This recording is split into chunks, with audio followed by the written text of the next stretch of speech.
और हुआ है वो इस वैकेंसी को नहीं भर पाएगा जनरल कैटेगरी में। जी हां, एसएससी जीडी 2024 का नोटिफिकेशन जारी हो चुका है। बम्पर वैकेंसी के साथ 26,000 के आसपास टोटल वैकेंसी है। ध्यान से सुनेगा, अभी अभी एसएससी की वेबसाइट पे एक नोटिस आया है, constable GD in central arm police force CAPF, SSF, rifleman GD in Assam rifle examination 2024। ये पोस्ट है जिनके लिए जो है नोटिफिकेशन आया है। आप इसका फॉर्म भर सकते हो आज से ही।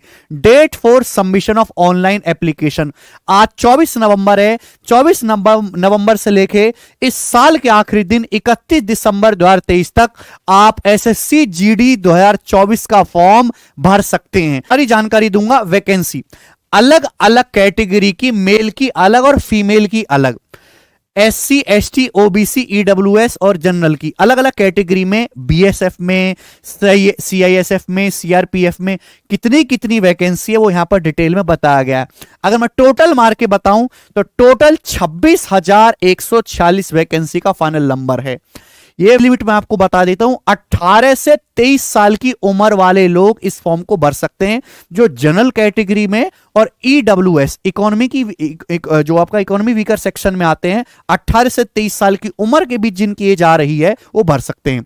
यानी कि आपकी उम्र 1 जनवरी 2024 तक 18 साल होनी चाहिए कम से कम। यानी कि मेरे दोस्तों, कोई भी बच्चा जो 1/1/2006 के बाद बॉर्न हुआ है वो इस वैकेंसी को नहीं भर पाएगा जनरल कैटेगरी में।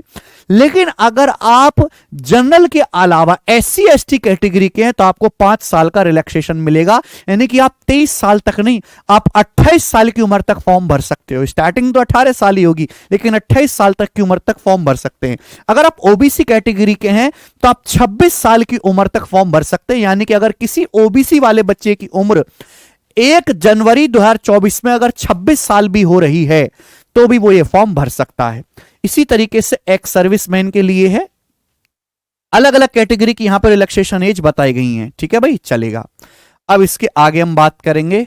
10वीं पास है वो एसएससी जीडी का फॉर्म भर सकता है। अगर किसी के पास एनसीसी का सर्टिफिकेट है, 12th में या 10th में लोग एनसीसी लेते हैं तो उसको एक्स्ट्रा रिलैक्सेशन मिलेगा। यस, स्कीम ऑफ एग्जामिनेशन कैसे लिया जाएगा, इसका बहुत सिंपल प्रोसेस है। कोई इंटरव्यू नहीं होता, कोई डिस्क्रिप्टिव का पेपर नहीं होता। प्री पास करो, प्री के बाद आप फिजिकल टेस्ट दो, फिजिकल टेस्ट के बाद आपका मेडिकल होगा, मेडिकल के बाद डॉक्यूमेंट वेरिफिकेशन होगा साथ के साथ, और नौकरी क्लियर।